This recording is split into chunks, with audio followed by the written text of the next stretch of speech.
আগামীকাল থেকে শুরু হতে যাচ্ছে টি-20 বিশ্বকাপের এবারের আসর। তবে ইতিমধ্যে ভারতের টিকিট বিক্রিতে ধস নেমে গেছে। বিশেষ করে ওয়েস্ট ইন্ডিজ স্কটল্যান্ড ম্যাচে একেবারে বাজে অবস্থা। স্কটল্যান্ড ইতালির ম্যাচের কথা না হয় নাই বললাম, ওই ম্যাচে বিক্রি হয়েছে মাত্র 348টি টিকিট, যেখানে কলকাতার ইডেন গার্ডেনে দর্শক ধারণ ক্ষমতা 60,000-এরও বেশি। তাতে বোঝাই যাচ্ছে কলকাতার ইডেন গার্ডেনে বিশ্বকাপের যে একটা হাওয়া উদ্দীপনা সেটা আর নেই। বাংলাদেশ না থাকায় দর্শক শূন্য হয়ে পড়েছে কলকাতার ঐতিহ্যবাহী এই মাঠ।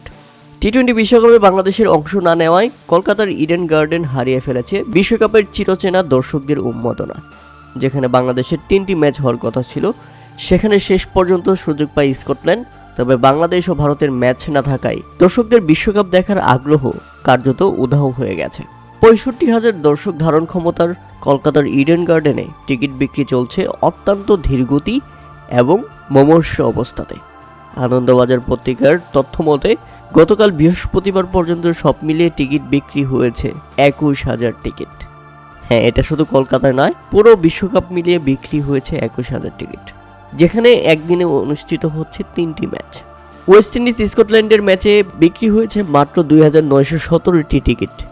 হ্যাঁ, যেখানে বাংলাদেশ ওয়েস্ট ইন্ডিজের ম্যাচ হলে অন্তত গ্যালারি ভরে যেত, কারণ কলকাতার মানুষরা বাংলাদেশকে ভালোবাসে। বাংলাদেশ থাকলে ওয়েস্ট ইন্ডিজের বিপক্ষে একটা হাড্ডাহাড্ডি ম্যাচ হতো এবং বাংলাদেশকে অবশ্যই সবসময় কলকাতার মানুষগুলো সাপোর্ট করে আসছে। তাই বাংলাদেশ নেই, কলকাতার মানুষদের মনে মাঠে বসে খেলা দেখার আগ্রহ একদমই হারিয়ে গেছে।